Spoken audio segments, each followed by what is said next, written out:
جب بجلی بند ہو جاتی ہے تو مشکلات جو ہیں بالکل وہ بڑھ جاتی ہیں، آپ کے معمولات زندگی جو ہیں وہ متاثر ہو جاتے ہیں، تو اس سے لوگوں کو جو ہے وہ کافی مشکل کا سامنا کرنا پڑتا ہے۔ تو فیسکو کے جو مسائل ہیں وہ درینہ مسائل بن چکے ہیں، جن کو فیسکو تاحال حل نہیں کر سکا۔ ہم دیکھ رہے ہیں کہ ٹرانسفارمر خرابی کے جو واقعات ہیں ان میں آئے روز اضافہ ہوتا چلا جا رہا ہے، اور گزشتہ ہفتے میں بھی بہت سے ایسے علاقے تھے جن میں مانا والا کا علاقہ شامل ہے، قائد اعظم پارک کا علاقہ شامل ہے۔ سب ڈویژن مانا والا کے بیشتر علاقوں میں ٹرانسفارمر خرابیاں جو ہے وہ سامنے آئی تھی، اور لوگوں نے اپنی شکایات درج کروائی، اور ٹرانسفارمر خرابیوں کو دور کرنے میں جو فیسکو کا سٹاف ہے اس کو 5 سے 10 گھنٹے لگے ہیں۔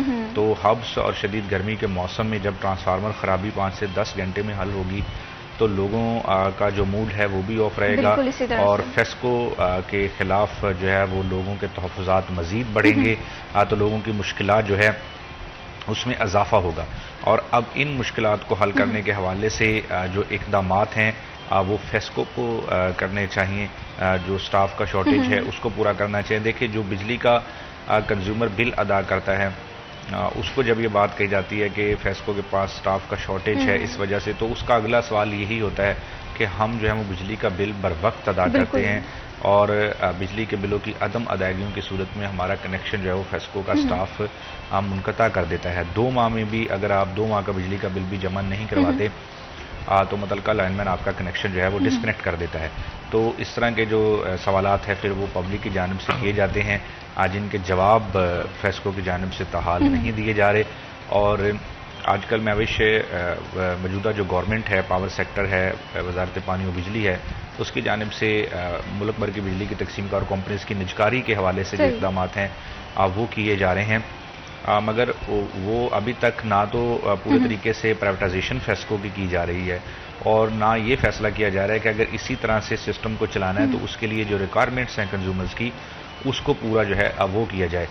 فیسکو کے جو 11,000 سے زائد ملازمین ہیں، جس میں اسکیل 1 سے 21 تک کے جو ہے وہ ملازمین اور افسران شامل ہیں، ان کے یونٹس کا جو ریکارڈ ہے وہ بھی پاور سیکٹر کی جانب سے طلب کر لیا گیا، اور اس کے ساتھ ساتھ جو ملازمین کی ماہانہ وار سیلریز تنخواہیں جو تمام تر سرکاری خزانے پر بوجھ ہے۔ اگر ہم فیسکو کے مسائل دیکھیں، وی کین انڈرسٹینڈ کہ ایک بڑا شہر ہے، اسے مینیج کرنے کے لیے فیسکو کے پاس بھی لمیٹڈ سے سورسز ہیں، لیکن سوال تو یہ ہے کہ شہریوں کی ضروریات کا خیال کس نے رکھنا ہے جب ایک ڈپارٹمنٹ ہے شہریوں کی۔ اگر وولٹیج کے ایشوز کو دیکھ رہے ہیں کہ میں نے آپ کو بتایا کہ کئی علاقوں میں وولٹیج کا ایشو بھی ہم لوگوں نے محسوس کیا ہے، کہ میرے اپنے ایریا میں ہم یہ دیکھتے ہیں کہ 1 مہینے سے، لیکن اس چیز کو حل کرنا یہ ایک ادارے کا کام ہے، اپنے مسائل اپنے وسائل کو مینیج کرنا یہ بھی بہت زیادہ ضروری ہوتا ہے۔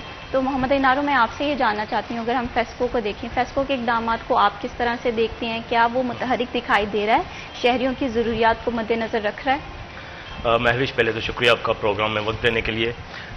دیکھیں، فیسکو کے بقول ہی، اور فیسکو اس کا دعوے دار ہے کہ جو فیصل آباد کے شہری ہیں وہ بل ادا کرنے میں یا جو ان کا ریکوری ریٹ ہے وہ سب سے زیادہ ہے پاکستان بھر میں۔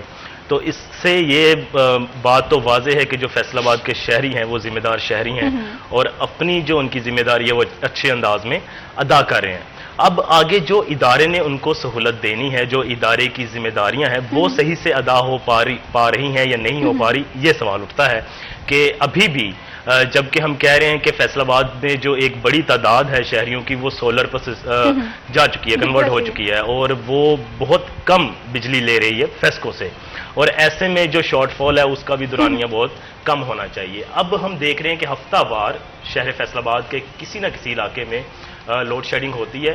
میں یہ ہفتہ وار بتا رہا ہوں، مگر روزانہ کی بنیاد پر بھی ایسے علاقے ہیں جہاں پر کچھ نہ کچھ مسائل بنے رہتے ہیں۔ اور دیکھیں، دوسری جانب الیکٹریسٹی ایسی ہماری ضرورت ہے جس کا 24 گھنٹے اویلیبل ہونا اور ہمارے پاس ہونا بہت ضروری ہے کہ بجلی آ رہی ہے۔ اب وہاں پر ڈسکنیکٹ ہوتا ہے یا کچھ بھی ہوتا ہے تو بڑے مسائل جنم لیتے ہیں۔ اب دنیا کہاں سے کہاں جا رہی ہے، اور ہمارے جو چیدہ سے مسائل ہیں لوڈ شیڈنگ کے، وہی ختم ہونے کا نام نہیں لے رہے ہیں کہ اس علاقے کی بجلی بند ہے، اس علاقے کی بجلی بند ہے، اور جو ہوم امپلائنسز ہیں وہ کس قدر زیادہ متاثر ہوتی ہیں اس سے۔ جو بھی آپ نے وولٹیج کا ذکر کیا ہے کہ وولٹیج پورے آ رہے ہیں یا نہیں آ رہے ہیں. اب ان چیزوں سے باہر آ جانا چاہیے. بالخصوص آپ کو وہاں پر تو لوگوں کو ایسن انداز سے فیسیلیٹیٹ کرنا چاہیے جو لوگ اپنی ذمہ داری ایسن انداز سے ادا کر رہے ہیں, آپ کے بل ادا کر رہے ہیں, آپ کو فیسیلیٹیٹ کرتے ہیں. اور یہاں پر اب ہم ان کے نظام کی بات کر لیں کہ جو ایک عام شہری ہے جس کو سہولت دی جانی چاہیے یونٹس میں, جس کو بجلی کے جو اخراجات ہیں وہ انتہائی کم پڑنے چاہیے, وہاں پر آپ کے یونٹس بھی مہنگے ہیں. وہ پریشانی کا سامنا بھی ان شہریوں نے ہی کرنا ہے. اور دوسری جانب جو آپ کے افسران ہیں ان کی بجلی بھی مفت ہے بڑی تعداد میں, اور ان کو بجلی کی جو فراہمی ہے وہ بھی 24 گھنٹے ہے.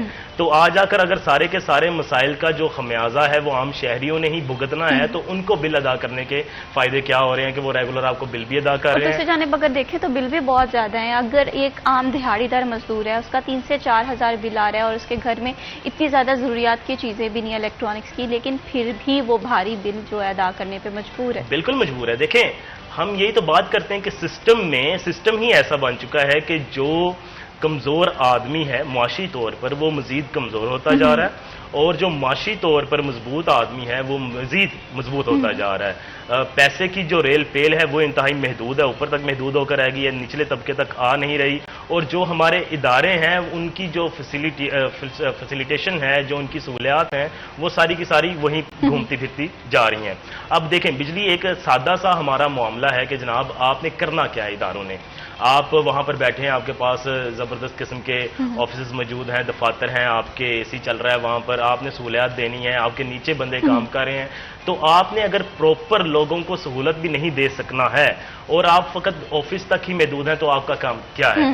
اب مسئلہ یہ ہوتا ہے کہ یہ جو لوگ ہیں یہ پوری کی پورا ایک مائنڈ سیٹ بیٹھا ہوا ہے.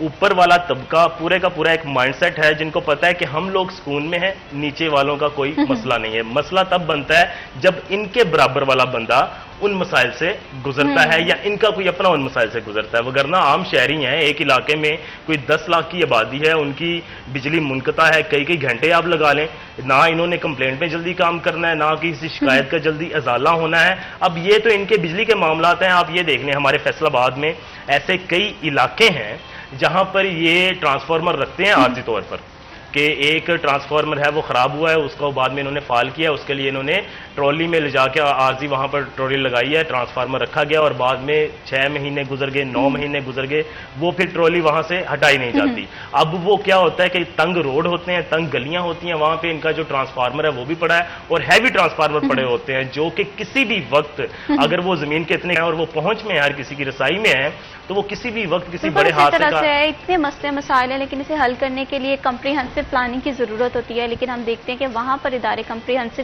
پلاننگ کی بجائے تاریخ پہ تاریخ کرتے رہتے ہیں. ہمارے مسائل جوں کے توں ہوتے ہیں, وہ فیسکو ہو, وہ یہاں پر واسا ہو, لیکن شہری سوال کرتے ہیں کہ آخر انہیں کب فیسیلیٹیٹ کیا جائے گا. اس پہ فردر بھی بات کریں گے, لیکن یہاں پر وقت ہو ایک چھوٹی سی بریک کا. کہیں مت جائیے, ہمارے ساتھ رہیے.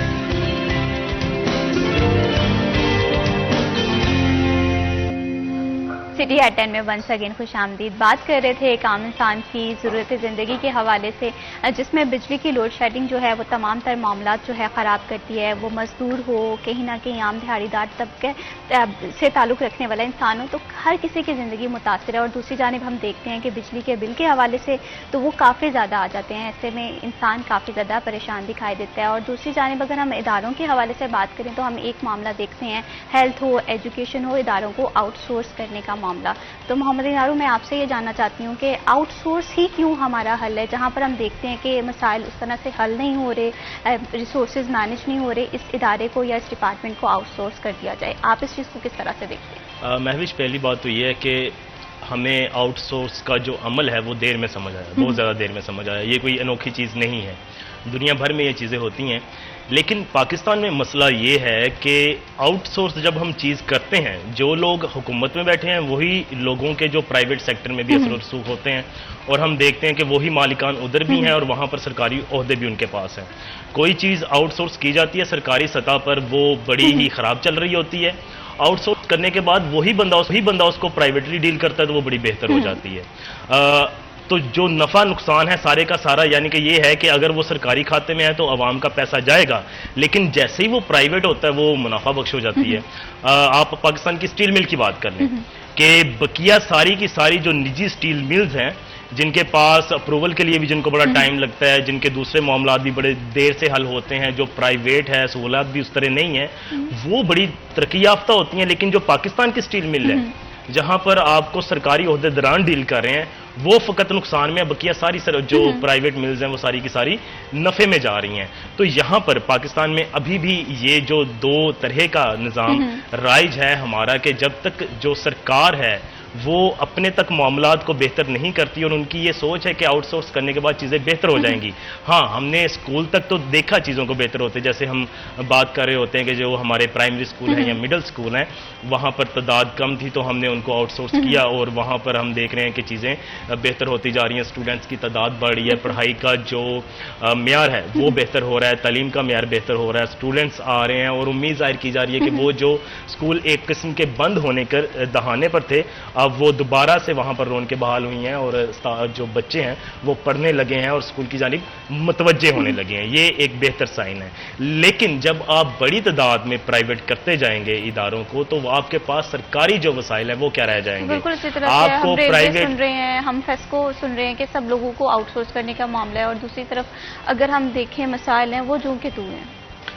یہی بات ہے. دیکھیں آپ جو لائف سٹائل ہوتا ہے نا مہوش معاشرے کا، بحثیت قوم ہم اب سروائیو کر رہے ہیں. یہی سنتے آئے ہیں کہ جی اتنے سال ہو گئے ہیں، بڑا مشکل موڑ ہے، یہ کٹ جائے گا، وہ موڑ پتہ نہیں کب ختم ہوگا. ہم جب سے ہوش سنبھالی ہے وہی جملہ ہم سنتے آ رہے ہیں، وہی محاورہ سنتے آ رہے ہیں، وہی بڑوں سے باتیں سنتے آ رہے ہیں کہ جی ملک اس وقت نازک موڑ سے گزر رہا ہے. اور وہ نازک موڑ کا دورانیہ پتہ نہیں کیا ہے. کسی بھی قوم پر وقت آتا ہے اور ایک وقت کے بعد چیزیں بہتر ہونا شروع ہو جاتی ہیں. ہمارے یہاں پر بارہا موڑ آتا ہے اور اس موڑ کے بعد جب کہ ہم نے بہتر ہونا ہوتا ہے ہم دوبارہ سے زیرو پر چلے جاتے ہیں. اب دیکھیں ملک میں مہنگائی ہے، انفلیشن ہے، ملک معاشی پسماندگی کا شکار ہے، سب کچھ ہے، لیکن اس کا شکار فقط اور فقط جو نچلا طبقہ ہے وہی کیوں ہے؟ اوپر والا طبقہ اس چیز کا شکار کیوں نہیں ہوتا؟ اشرافیہ اس چیز کا شکار کیوں نہیں ہوتا؟ ہمارے ابھی یہاں پر پچھلے دنوں میں جو خواجہ آصف ہیں انہوں نے بڑا زبردست بیان دیا ہے کہ ایک اشرافیہ بیٹھا ہوا ہے پورے کا پورا، جو کہ تگڑا ہوتا جا رہا ہے، مزید آگے بڑھتا جا رہا ہے، اور عوام نیچے سے نیچے چلتے جا رہے ہیں. ہر بندہ یہاں پر جو فیصل آباد کا ہو یا پاکستان کا ہو، اس ملک کا باشندہ ہے، وہ شدید تر معاشی مشکلات میں اپنی زندگی گزار رہا ہے. وہ بجلی کے بل ہوں، پانی کے بل ہوں، سوئی گیس کے بل ہوں، اس کے بچوں کی پڑھائی کے اخراجات ہوں. اچھی پڑھائی نہیں کروا سکتا عام آدمی. آپ اندازہ لگا لیں کہ اگر کسی کی سیلری 50,000 وہ ماہانہ انکم کما رہا ہے یا 60,000 کما رہا ہے، حتیٰ کہ اتنا مزدور جو طبقہ ہے وہ نہیں کماتا ہے، اس کی پہنچ 35,000 ہے یا 30,000 ہے، اور اگر وہیں پر بھی اس کو صحیح دہاڑی نہیں مل رہی ہے تو وہ 20-25,000 بھی کروس نہیں کر پاتا. اور اگر اس کا گھر اس کے بعد رینٹ پہ ہے، وہ کرایہ دار ہے، تو آپ خود سوچیں، اور ہمارے جو ویورز ہیں وہ بہتر جانتے ہیں کہ کس طرح سے چیزوں کو سروائیو کرنا پڑتا ہے. بجلی کے بل ادا کر دیں تو آپ کے پاس راشن نہیں ہے، راشن آپ ڈلوا لیں تو آپ پیسے بجلی کے بل ادا نہیں کر پائیں گے، گھر کا رینٹ کہاں سے نکالنا ہے، اپنے بچوں کی فیس کہاں سے نکالنی ہے. اور دوسری طرف دیکھ رہے ہیں آپ کہ جو اہل ثروت ہیں، اہل اقتدار ہیں، ان کو بجلی بھی معاف ہے، بجلی مفت ہے، ان کے تمام بل مفت ہیں، ان کے آنے جانے کے اخراجات نہیں ہیں، ان کو سرکار پیٹرول دے رہی ہے. تو یہ دو طرفہ جو چیز انکار نہیں کرتے، ٹھیک ہے آپ دیں سروسز جن لوگوں کو فیسیلیٹیٹ کرنے، لیکن ایک عام شہری کی ضروریات کا خیال رکھنا بھی ریاست کی ذمہ داری ہوتی ہے. لیکن وہاں پر ہم دیکھ رہے ہیں کہ دن بدن مہنگائی بڑھتی جا رہی ہے، بجلی کے بل ہیں دن بدن کم ہونے کی بجائے جو کہ دعوے کیے جاتے تھے کہ بجلی کی پرائسز جو ہیں وہ بہت کم کر دی جائیں گی تاکہ ایک عام انسان جو ہے وہ سکون کی زندگی گزار سکے، ایسا کچھ ہمیں نہیں دیکھنے کو مل رہا. لیکن دوسری جانب اگر ہم فیسکو کے مسائل کے حوالے سے بات کریں، فیسکو کے پاس ریسورسز نہیں ہیں. دوسری جانب کمپلین کرنا ایک شہری کا حق ہوتا ہے، لیکن جب بھی کمپلین کی جاتی ہے وہاں پر اس طرح سے رسپانس نہیں دیا جاتا ہے. تو اس ایشو کے حوالے سے کس طرح سے مینجمنٹ ہونی چاہیے، کس طرح سے ریزالو کر سکتے ہیں؟ مہوش، جو ہمارے یہاں پر شکایت کا ایک عمل ہے، دیکھیں ہم اس نظام کو کیوں جوڑتے ہیں؟ ہماری آج اگر بات اس نظام پر کیوں ختم ہوتی ہے کہ جب شہری کو رسپیکٹ ہی نہیں ملنی ہے، اس کے مسائل کو مسائل ہی نہیں سمجھنا، اس کے مسئلے کو مسئلہ ہی نہیں سمجھتا. جب تک ہمارا کوئی مطلب کہ میں اگر لائن مین بھی ہوں تو مجھے جب تک کسی بڑے بندے کی کال نہیں آنی یا مجھے کسی ایسے بندے نے ہارڈ نہیں ڈالنا جسے میں نہیں گھبراتا، تب تک میں نے ایکٹیو نہیں ہونا. اگر مجھے پتا ہے کہ یار اس بندے نے مجھے کمپلین کی ہے اور اس کے محلے کا جو مسئلہ ہے وہ سیویئر مسئلہ ہے، وہاں پر لائٹ کا مسئلہ بنا ہوا ہے، لوگ لوڈ شیڈنگ میں ہیں، میں یہ کام کر سکتا ہوں، یہ کام ابھی جا کر ہو جائے گا، ایک شکایت ہے اس کو ہم جا کر حل کر دیتے ہیں. لیکن ہم کیا کر رہے ہیں؟ ہم بیٹھے ہوئے ہیں دفتر میں، ہم دیکھ رہے ہیں کہ کوئی مسئلہ نہیں، ہو جائے گا، ہم ٹال مٹول سے کام لے رہے ہیں. یہی اگر ہمارا جو شکایت سیل ہے ایکٹیو ہو اور ان کے اوپر بیٹھے جو لوگ ہیں ایکٹیو ہو کہ جناب اتنی دیر ہو گئی ہے، آپ کو اس محلے سے شکایت آئی ہوئی ہے، وہاں پر لائٹ بند ہے، وہاں پر بجلی کا یہ مسئلہ بنا ہوا ہے، ہوائیں چلنے کی وجہ سے، آندھی کی وجہ سے کوئی تاریں گر پڑی ہیں، کچھ ہو چکا ہے، تو ہمارا جو رسپانس ٹائم ہے وہ کتنا ہونا چاہیے. اگر رسپانس ٹائم یہ سب کچھ یہ اداروں میں ہوتا ہے، یہ ریٹن ان کے جو ایس او پیز ہیں وہ بنے ہوئے ہیں، لیکن اس کے باوجود ہمیں چیزیں بہتری کی جانب دکھائی نہیں دیتی. کیوں؟ کہ احتساب کا عمل نہیں ہے، پوچھنے والا کوئی نہیں ہے. ایک جو لائن مین ہے وہ چوڑا ہو کر بیٹھا ہوا ہے، ایک میٹر ریڈر ہے وہ چوڑا ہو کر بیٹھا ہوا ہے، اور اس کے پاس جو ایس ڈی او صاحب بیٹھے ہوئے ہیں وہ بھی چوڑے ہو کر بیٹھے ہوئے ہیں. کیا ہے یہاں پر فیسکو یہ کہتا ہے کہ ہمارے پاس ملازمین کی کمی ہے، لائن مینز کا جو ہے شارٹیج ہے، لیکن یہ بھی ایک ایشو ہے. اچھا محوش، یہ جو بات ہے نا، یہ پی ایچ اے کرتا اچھا لگتا ہے، یہ کوئی واسا وغیرہ ادارہ کرتا اچھا لگتا ہے کہ جن کے پاس فنڈز کی کمی ہے، جن کے معاملات، معاشی معاملات جن کے اتنے تگڑے نہیں ہیں. فیسکو وہ ادارہ ہے جو خود دعوے دار ہے کہ جناب ہم معاشی طور پر اور ہمارا جو ریکوری ریٹ ہے وہ بہت زیادہ ہے، ہمارے کنزیومر جو بڑے ایکٹیو ہیں، تو وہاں پر یہ چیزیں نہیں ہیں. آپ کے پاس ملازمین نہیں ہے تو آپ کیوں نہیں کرتے بھرتی؟ آپ اس کو آؤٹ سورس کرنے جا رہے ہیں. دیکھیں، ہمیں مطلب ہے فیسیلیٹیشن سے. بالکل. جو شہری ہے اس کو بلا تعطل بجلی کی فراہمی ہونی چاہیے، 24 گھنٹے ہونی چاہیے. اگر آپ نے ماہانہ یا ہفتہ وار کوئی ریپیئر کرنی ہے چیز، آپ نے گریڈ سٹیشن کا کوئی کام کرنا ہے، تو آپ باقاعدہ بتائیں کہ آپ کے لوڈ شیڈنگ ہونے جا رہی ہے، اس دن ہوگی، اتنے بجے سے لے کر اتنے بجے تک آپ کی بجلی منقطع کی جائے گی اور اس مد میں کی جائے گی، ہم یہ کریں گے. آپ اچانک سے سب کچھ کریں گے اور آپ دیکھیں گے کہ اگر کنزیومر کی جو لائف ہے وہ ڈسٹرب ہوتی ہے، اس کا جو نظام زندگی ہے وہ مفلوج ہوتا ہے، نظام زندگی، معاملات زندگی درہم برہم ہوتے ہیں، اور آپ کہتے ہیں کہ کوئی مسئلہ نہیں ہے، ہم نے اپنا کام کرنا ہے، تو ایسے نہیں ہوتا ہے. ہر چیز کے ایس او پیز ہوتے ہیں. آپ باقاعدہ، ہم کیوں کہتے ہیں کہ غیر اعلانیہ لوڈ شیڈنگ کی بجائے اعلانیہ لوڈ شیڈنگ، کم از کم کنزیومر کو یہ تو پتا ہوتا ہے کہ جناب ہم نے اپنے کام اتنے وقت میں سمیٹنے ہیں، اگلے دن اتنے بجے سے اتنے بجے تک بجلی نہیں ہوگی ہمارے پاس، یہ چیزیں ہونے جا رہی ہیں. آج اگر پھر وہ مسئلہ آ جاتا ہے کہ جب ہم اپنے کنزیومر کو رسپیکٹ دیں گے، اس کو ہم ڈیل کریں گے کہ جناب یہ وہ بندے ہیں جن کی وجہ سے ہم اداروں میں بیٹھے ہوئے ہیں، جن کی وجہ سے ہمارے نظام چل رہے ہیں، جن کی وجہ سے ہماری تنخواہیں آ رہی ہیں. جب یہ سوچ ہی نہیں ہوگی اور وہ صرف اور صرف ایک مافیا کی طرح بیٹھے ہوئے ہیں، ایک نظام کی طرح بیٹھے ہوئے ہیں کہ ہمارا کوئی لینا دینا نہیں ہے، کوئی پوچھنے والا نہیں ہے، ہاں کوئی وی وی آئی پی کا کوئی مسئلہ بنے گا تو ہم فل فور رسپانس بھی کریں گے، کوئک ریئیکشن بھی دیں گے اور مسئلہ حل بھی ہو جائے گا. مسئلہ ہر بندے کا ویسا ہی ہوتا ہے. وہ عام شہری ہے، وہ خاص شہری ہے، آپ کی نظر میں کوئی بھی ہے، وہ آپ کا کنزیومر ہے.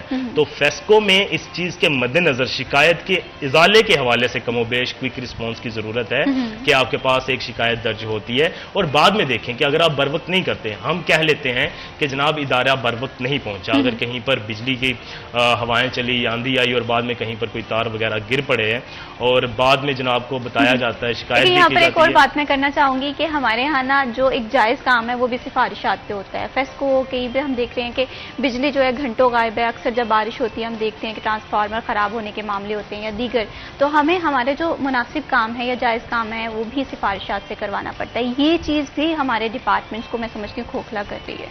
اچھا، یہ ڈپارٹمنٹ سے ہٹ کر یہ ہمارا جو کہہ لیں کہ قومی مسئلہ بن چکا ہے، سفارشی نظام یا پھر سفارش ایک کلچر بن چکا ہے مکمل طور پر. اس کے بغیر فقط یہ ادارے ہی نہیں، کہیں بھی آپ چلے جائیں وہ چیزیں ہو نہیں پاتی. اور اس کو ہم کہتے ہیں اخلاقی پسماندگی معاشرے کی، کہ جب ہم سفارش کے بغیر شاید کوئی میرٹ پر کام کرنا چاہتے نہیں ہیں. اور سفارش بھی کئی طرح کی ہوتی ہے، ایک تو زبانی کلامی سفارش ہے اور ایک وہ نوٹوں والی سفارش ہوتی ہے کہ جس کے بغیر اداروں میں کام کرنا یا کام کروا پانا ناممکن ہوتا ہے. کہ ایک بندے کا جائز کام ہے، اس کی فائل مکمل ہے، اس کی ڈاکومنٹیشن مکمل ہے، اس کی جو سرکاری جو دستخط ہونے تھے وہ ہو گئے ہیں، ہر بندے سے اس نے فائل کلیئر ہوئی ہے، لیکن وہ پھر بھی سبمٹ نہیں ہو پا رہی کیونکہ وہاں پر سفارش نہیں چل پا رہی.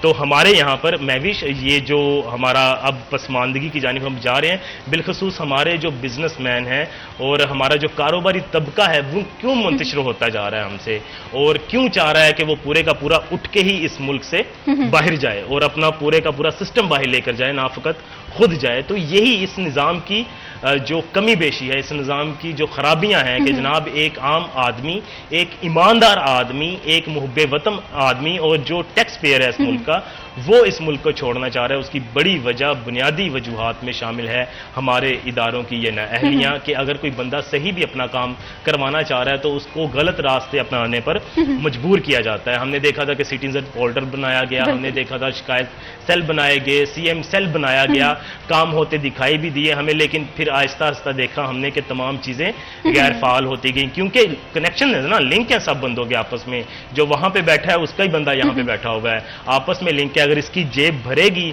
تو اس کی جیب میں سے کچھ حصہ ادھر جائے گا، پھر اس کی جیب بھی بھرے گی، اور اس کی جیب بھرے گی تو اس کے افسر کی جیب بھی بھرے گی.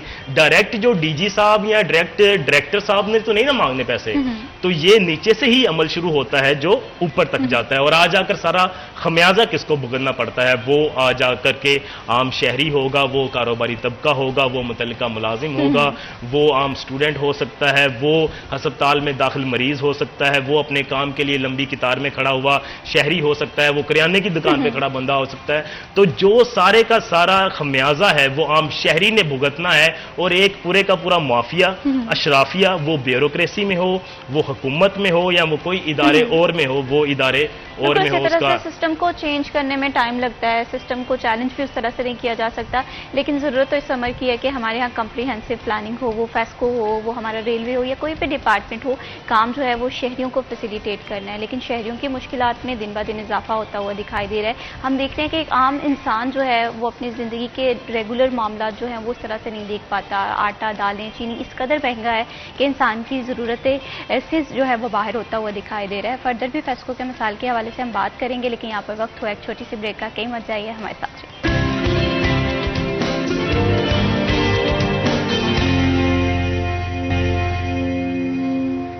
سٹی ایٹ 10 میں ونس اگین خوش آمدید. اب بات کرتے ہیں ایک ایسے ٹاپک پہ جو اکثر ہمارے گھروں میں زیر بحث رہتا ہے. انویسٹمنٹ کے حوالے سے بات کرنی ہو، گھر میں کسی کی شادی ہو، تو ہم دیکھتے ہیں کہ گولڈ کو ایک ٹائم میں سیف انویسٹمنٹ سمجھا جاتا تھا. لیکن دن بہ دن ہم دیکھ رہے ہیں کہ گولڈ کی پرائسز جو ہیں اس میں ایک استحکام نہیں ہے. کبھی پرائسز ہائی ہوتی ہیں اور کبھی اگر لو ہوں تو وہ نہ ہونے کے برابر ہوتی ہیں. تو آج کا گولڈ ریٹ کیا رہے گا؟ تو آج کا گولڈ ریٹ آپ کو بتاتے چلوں. آج پر تولہ جو گولڈ ریٹ ہے وہ 3,63,700 روپے جو ہے فروخت کیا جا رہا ہے. اور اسی طرح سے 10 گرام کا جو ریٹ ہے وہ 3,11,820 ہے. تو آج کی قیمت جو ہم دیکھ رہے ہیں کل کی نسبت سٹے کیا ہے یہاں پر، لیکن گزشتہ دنوں سے تھوڑی سی قیمت جو ہے وہ کم دکھائی دے رہی ہے. لیکن استحکام نہیں ہے، تو ایسے میں جو لوگ انویسٹمنٹ کے موڈ میں ہیں گولڈ میں تو وہ تھوڑے کنفیوز دکھائی دیتے ہیں. آئی ہوپ سو کہ گولڈ کی پرائسز جو ہیں یہ ایک کہیں پر سٹے کریں، اور جس طرح سے پرانے ٹائم میں ہم گولڈ کو ایک سیف انویسٹمنٹ سمجھتے تھے دوبارہ اس میں انویسٹ کر سکیں.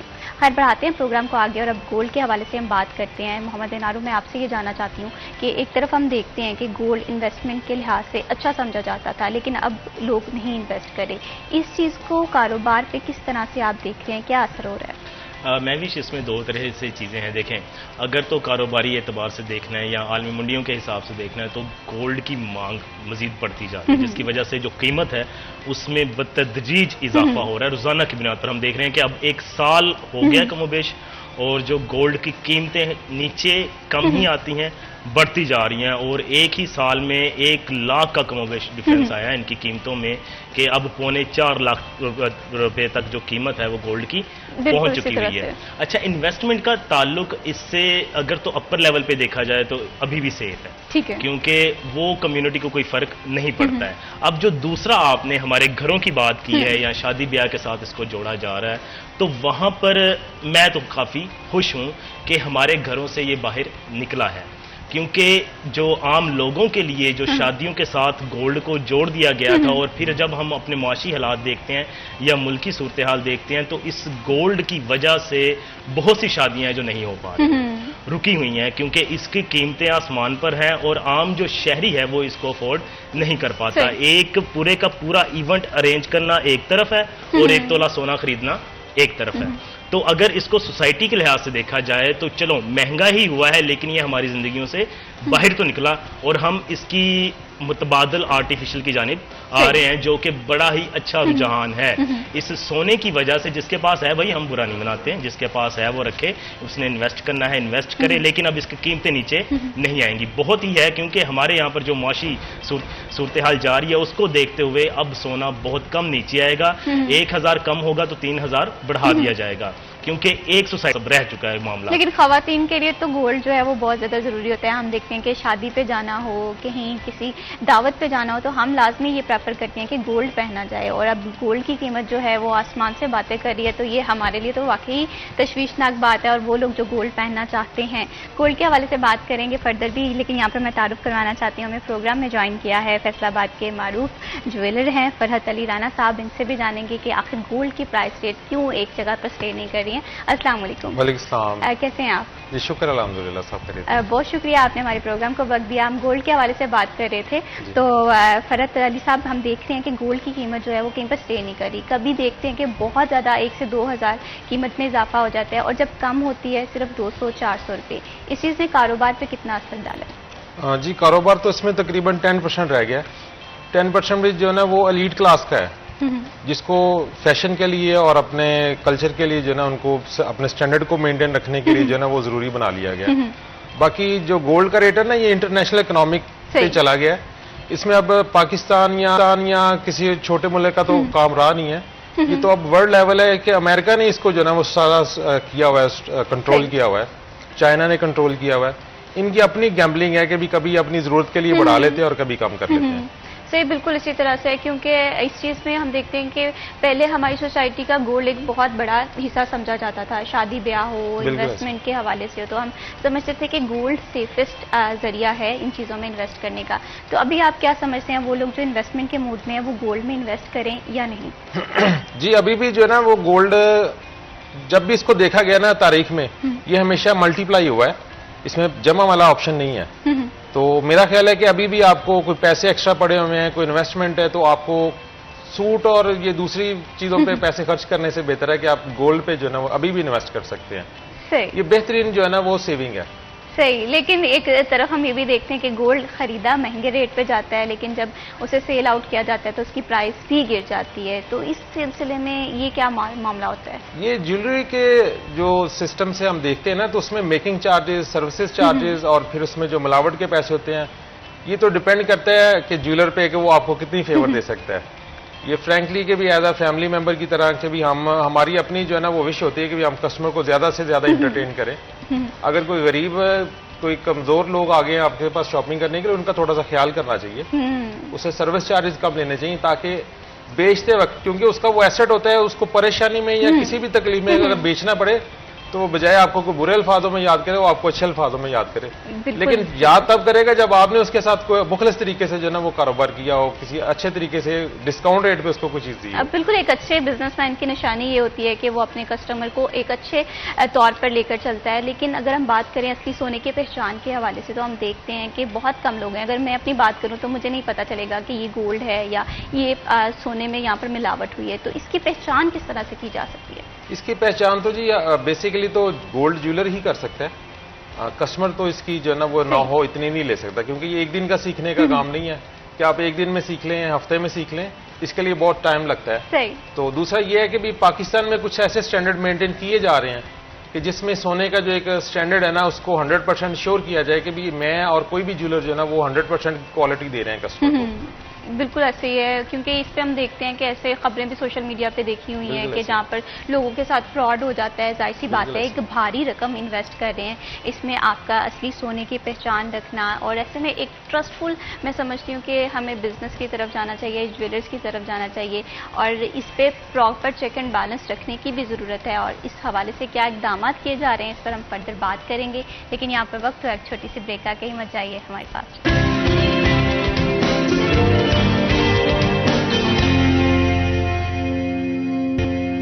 سٹی ایٹ 10 میں ونس اگین خوش آمدید. گولڈ مارکیٹ کے حوالے سے ہم بات کر رہے ہیں کہ ہم دیکھ رہے ہیں کہ دن بدلتے ہیں, لیکن ساتھ ہی ساتھ گولڈ کا جو رجحان ہے وہ پہننے کا کم ہو گیا. اس کے پیچھے بہت ساری وجوہات ہیں کہ جو گولڈ کی پرائسز ہے وہ دن بہ دن ہائی ہوتی جا رہی ہے. انویسٹمنٹ کے پوائنٹ آف ویو سے بھی ہم بات کر رہے ہیں. اسی کے ساتھ ساتھ گورنمنٹ کی جو موجودہ پالیسیز ہیں گولڈ کے کاروبار کو پروموٹ کرنے کے حوالے سے, یہ کس طرح سے, اس پر بھی بات کریں گے. تو سب سے پہلے محمد بنارو, میں آپ کا پوائنٹ آف ویو پہ جاننا چاہتی ہوں کہ موجودہ حکومتی پالیسیز کو آپ کس طرح سے دیکھتے ہیں جب یہ گولڈ کی پرائسز کے حوالے سے اگر ہم بات کریں.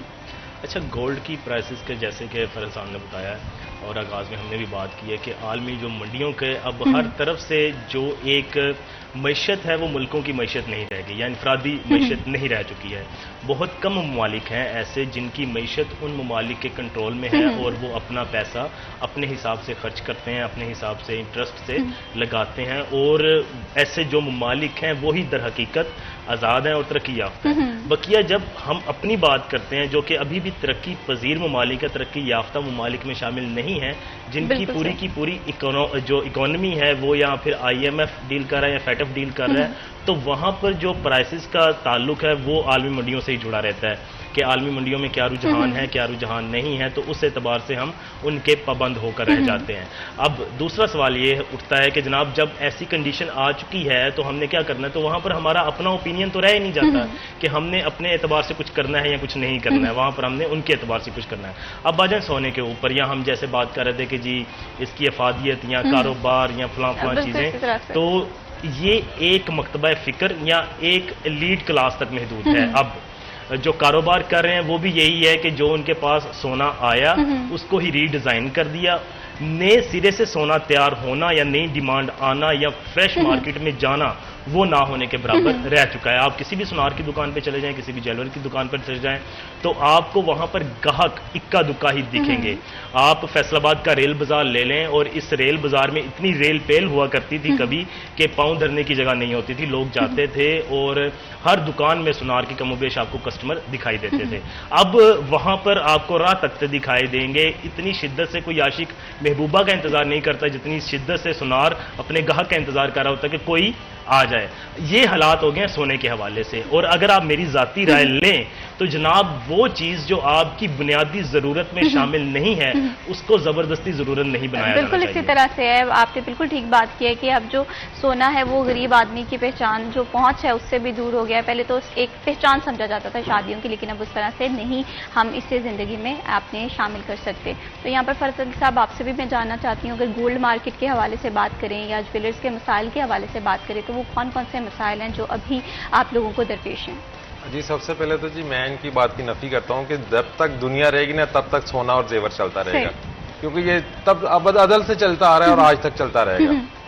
باقی رہی بات پیسے کم ہونے یا زیادہ ہونے سے, یہ فیشن کبھی بھی ختم نہیں ہوگا, ٹھیک ہے, کیونکہ یہ ایک کلچر بھی ہے اور انسان کی پریزنٹیشن بھی ہے, پرسنالٹی بھی ہے کہ جب آپ سونے کی چیز پہنتے تو آپ کو روپ سنگار میں جو اضافہ ہو جاتا ہے. تو آپ سمجھتے ہیں کہ بھی اس کے بغیر چل سکتے ہیں, تو میرا نہیں خیال کہ کوئی چل سکتا ہے. رانا صاحب آرٹیفیشل زیادہ اچھا آیا ہوا ہے ویسے, لیکن آرٹیفیشل کے حوالے سے ایک ریئل پہننے والے میں اور آرٹیفیشل والے میں اس کے کانفیڈنس میں بڑا فرق ہوتا ہے. اب ایک فیک واچ پہن کے اور ریئل والے میں جب وہ اس کو کانفیڈنس ہوگا نا کہ میں نے کیا پہنا ہوگا. لیکن اگر آپ آرٹیفیشل جویلری کے حوالے سے بھی بات کریں تو وہ بھی بہت ایکسپینسو ہوگی. جی اس کا تو اب جو ہے نا وہ بھی برانڈنگ میں آ گیا. جیسے سونے کے پہلے برانڈس ہمارے جو ڈیزائنر جویلری چل رہی تھی, اسی طرح آرٹیفیشل میں بھی کافی کچھ چینج آ گیا, کیونکہ اب یہ ایک ثقافت کو برقرار رکھنے کے لیے کچھ نہ کچھ دوسرے پہلو تو ضرور دیکھنے پڑیں گے. بالکل اسی طرح سے اگر ہم ایک عام جویلری کی بات کریں یا ایک رنگ کے حوالے سے بات کریں, وہ بھی 5 سے 10 ہزار کی آرٹیفیشل مل رہی ہیں, بلکہ اس سے بھی زیادہ ہے. تو اس میں برانڈنگ آ گئی ہے, لیکن پریشان تو خواتین ہی ہوتی ہیں کہ آخر کیا کیا جائے, خوبصورت بھی دکھنا ہے اور جویلری جو ہے وہ بھی پہننی ہے. خواتین پھر بھی مجبور کر کے اپنا جو ہے نا وہ حصہ مانگ ہی لیتی ہیں اور اپنا کام پورا کر ہی لیتی ہیں. صحیح. اور یہاں پر اگر کاروبار کے حوالے سے بات کریں, ہم دیکھ رہے ہیں کہ کاروبار میں بھی جدت آ رہی ہے. بہت سارے لوگ ہیں جو سونے کا کاروبار کرنا چاہتے ہیں, جس میں خواتین بھی ہیں. تو کیا سونے کا کاروبار موجودہ سچویشن میں کرنا چاہیے یا نہیں؟ ابھی تو جسٹ گولڈ میں سیونگ ہو رہی ہے. کاروبار اگر آپ ایز اے انویسٹ کرنا چاہ رہے ہیں تو وہ جویلری نہیں ہے. صحیح. جویلری اگر آپ جویلری, کچھ خواتین ہمارے پاس آتی ہیں کہ بھی ہم سونا مہنگا ہوگا تو بیچ لیں گے. جب ہمیں ان کا اس بات کا احساس ہو جاتا ہے تو ہم ان کو گائیڈ کرتے ہیں کہ اگر آپ نے جویلری خریدی تو آپ بچ نہیں سکیں گے, آپ کا نقصان ہوگا, کیونکہ اس میں میکنگ چارجز چلے جانے ہیں, سروس چارجز چلے جانے ہیں, اور الٹا اس میں سے جو ملاوٹ کے پیسے مائنس ہوتے ہیں اس میں آپ کو لاس ہوگا. چاہے سونے کا ریٹ 20 to 25% بڑھ بھی گیا نا تو آپ اس میں بچیں گے نہیں. صحیح. تو اس سے بہتر ہے کہ آپ خالص سونا خرید کے اگر آپ سیونگ کے لیے لینا چاہ رہے ہیں تو وہ لیں. صحیح. یہ سیفسٹ موڈ ہے انویسٹمنٹ کے حوالے سے. بالکل صحیح. اور اس کے ساتھ ساتھ اگر ہم اب موجودہ گورنمنٹ کو دیکھیں, ابھی جس طرح سے ہم نے بات کی تھی کہ کاروبار کے لیے اپرچونیٹیز جو ہیں وہ اتنی نہیں ہیں, تو گولڈ کے حوالے سے کیا سچویشن چل رہی ہے مارکیٹ میں؟ حکومت کی طرف سے کوئی چیلنجز آپ لوگوں کو ہیں یا امپاور کرنے کے لیے کوئی کمپریہنسو پلاننگ ہوتی ہے؟ پاکستان میں تو 1% بھی کوئی ایسی چینجنگ نہیں ہے. کوئی فیسیلیٹیٹ کرنے کی جو ہے نا وہ ہمیں کوئی نہ آفر آئی ہے نہ ہمیں پلاننگ نظر آ رہی ہے آنے والے 10 سال میں بھی. ٹھیک ہے. کیونکہ یہاں پہ تو لینڈ ایسوسیشن جو وہ بڑی خراب ہے, تو گورنمنٹ ابھی باقی معاملات میں پوری نہیں ہو سکی, تو سونے کی جو ہمیں فیور اور اس کے اقدامات اور اس کو بہتر کرنے کے کیا پلاننگ دے گی, اس میں ہم جو ہے نا وہ بہت پریشان ہیں. اور دوسرا جیولرز کو ٹارگٹ کیا جا رہا ہے ٹیکس کے حوالے سے, دوسری چیزوں کے حوالے سے, اور یہ ہراسمنٹ ہے ہمارے لیے, کیونکہ ہمارا کاروبار تو وہ پہلے والا نہیں رہا, اور ٹیکسز تو ہم اس سے بھی زیادہ دے رہے ہیں. تو ہم جیولر جو ہے نا وہ بہت زیادہ پریشان ہیں کہ بھی ہمیں اکاموڈیٹ کیا جائے اور ہمیں ایکچوئل دیکھا جائے کہ بھی ہماری سیونگ اور ہماری جو انویسٹمنٹ ہے نا اس کو نہ دیکھا جائے, کیونکہ ہم تو جیولری میکنگ ہے, مینوفیکچرنگ ہے. تو جب مینوفیکچرنگ یونٹ میں آپ جاتے ہیں تو وہاں پہ صرف لیبر چارجز لیے جاتے ہیں, تو ہماری آپ کاسٹ کو جب بڑھتی ہوئی کاسٹ کو دیکھتے ہیں سونے کے ریٹ کے ساتھ ملٹیپلائی کرتے ہیں تو وہ ایکچولی وہ چیزیں نہیں ہیں. وہ دور سے دیکھنے والے جو سونے خواب ہیں نا گورنمنٹ کے وہ غلط ہیں. کیونکہ دیکھا جائے یہ مائنڈ میں کانسیپٹ آتا ہے کہ جو سونے کی قیمت ہے وہ تو کافی بڑھ گئی ہے, اور جس طرح سے ابھی آپ کہہ رہے تھے کہ یہ ایک ایسا فیشن ہے, یہ ایسا ٹرینڈ ہے جو کبھی نہیں کم ہو سکتا, ایلیٹ میں ہے, لیکن کہیں نہ کہیں اسے میں سمجھتی ہوں کہ کمپریہنسو طور پہ مینیج کرنے کی ضرورت ہے. ہمیں پرائسز جو ہیں اسے اگر کہیں پر اسٹے کرنے کی ضرورت ہے وہاں پر اسٹے ہو, کیونکہ ہم دیکھتے ہیں کہ ایک دن میں پرائسز جو ہیں وہ کافی زیادہ ہائی ہوتی ہیں, دوسرے دن میں تھوڑی سی کم دکھائی دیتی ہیں. تو یہ چیز جو ہے نا یہ تھوڑا ڈاؤٹ فل کرتی ہے کہ انویسٹمنٹ کے طور پہ بالکل صحیح ہے یا نہیں ہے. تو یہ چیزیں جو ہے نا یہ میرا تو میجر کنسرن یہ ہوتا ہے کہ جب بھی میں سوچتی ہوں کہ گولڈ مارکیٹ میں اب انویسٹ کیا جائے یا نہیں, تو میرا پہلا ڈاؤٹ جو ہے اسی آتا ہے کہ پرائسز جو ہیں وہ اسٹے نہیں کرتی ہیں. تو اس طرح سے یہ ہے محمد نارو, آپ سے بھی میں یہ جاننا چاہوں گی کہ آپ اس چیز کو کس طرح سے دیکھتے ہیں کہ پرائسز جو ہیں وہ کم ہیں یا نہیں ہیں. لیکن خیر ایک بڑی حال یہ لمبی ڈیبیٹ ہے, اس پہ دیکھا یہ جا سکتا ہے کہ اب فردر کوئی پلان یا نہیں ہوتی ہے. بہت شکریہ محمد نارو for joining us in this program. بہت شکریہ فرحت علی صاحب, آپ نے ہمارے پروگرام کے لیے ٹائم نکالا. جویلری جو ہے انویسٹمنٹ کے لیے سیف ہے, لیکن کاروبار کے لحاظ سے ابھی اس طرح سے موضوع نہیں ہے. تو کبھی بھی آپ انویسٹمنٹ کریں تو بہت دیکھ کر سوچ کر سمجھ کر پھر کریں. یہاں پر وقت ہوا ایک چھوٹی سی بریک کا, کہیں مت جائیے, ہمارے ساتھ رہیے.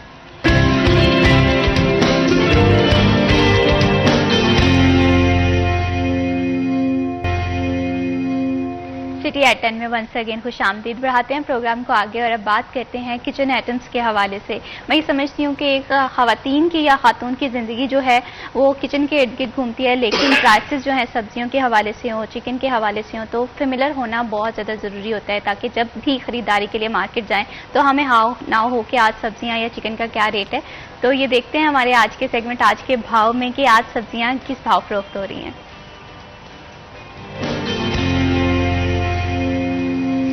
محمد علی نارو ہمارے ساتھ موجود ہیں. محمد علی نارو بتائیے گا کہ آج چکن اور سبزیوں کی کیا پرائسز ہیں. فیصل آباد مارکیٹ کمیٹی کی جانب سے بروز ہفتہ کی ریٹ لسٹ جاری کر دی گئی ہے. برائلر مرغی کا گوشت 8 روپے مہنگا ہوتا 569 روپے سے بڑھ کر 577 روپے فی کلو ہو گیا ہے, اور مارکیٹ میں جو ریٹ ہے وہ 590 روپے فی کلو تک جا پہنچا ہے. اس کے ساتھ ساتھ فارمی انڈا 1 روپے مہنگا ہوتا 283 سے بڑھ کر 284, اور آلو 84 روپے سابقہ قیمت پر قائم رہے ہیں, 90 روپے میں فروخت ہو رہے ہیں مارکیٹ میں. اور اس کے ساتھ ساتھ پیاز کی قیمت بغیر ادو بدل کے 58 مارکیٹ میں 70, ٹماٹر 6 روپے مہنگا ہوا ہے 82 سے بڑھ کر 88 مارکیٹ میں 100, ادرک چنے کی قیمت بغیر اضافے کے 420 مارکیٹ میں 450, لہسن ہر نائی 245 مارکیٹ میں 250 سے 300 روپے, اور سبز مرچ کی قیمت بغیر رد و بدل کے 80 روپے مارکیٹ میں 100, پھول گوبھی کی قیمت بغیر رد و بدل کے 155 مارکیٹ میں 160 روپے میں فروخت کی جا رہی ہے. اس کے ساتھ ساتھ ٹینڈے اپنی سابقہ قیمت پر قائم رہتے ہوئے 200 مارکیٹ میں 250 روپے تک, بینگن 80 روپے مارکیٹ میں 150 روپے, اور کھیرے 98 روپے مارکیٹ میں 100 روپے. اگر پھلوں کی قیمتوں کا جائزہ لیا جائے تو سیب گاچا بغیر رد و بدل کے 200 روپے قیمت رہی ہے مارکیٹ میں 250 روپے, کیلا سابقہ قیمت پر قائم رہتا ہوا 140 مارکیٹ میں 150, آم چوسا 250 مارکیٹ میں 300, امرود 85 روپے مارکیٹ میں 200 روپے, آلو بخارا سابقہ قیمت پر قائم رہتا ہوا 180 مارکیٹ میں 200, خوبانی اپنی سابقہ قیمت پر قائم رہتی ہوئی 260 مارکیٹ میں 300 روپے میں فروخت کی جا رہی ہے. مجموعی طور پر اگر بات کر لی جائے آج تو چکن کی قیمت میں بڑھوتری ہوئی ہے, اضافہ ہوا ہے, اور اس کے ساتھ ساتھ جو سبزیوں کی قیمتیں ہیں ان میں معمولی رد و بدل دیکھا گیا ہے. پھلوں کی سابقہ قیمتیں مستحکم رہی ہیں. جی بہت شکریہ محمد علی نارو تفصیلات سے آگاہ کرنے کے لیے. بڑھاتے ہیں پروگرام کو آگے اور اب بات کرتے ہیں فیصل آباد ڈسٹرکٹ بار کونسل کے مسائل کے حوالے سے.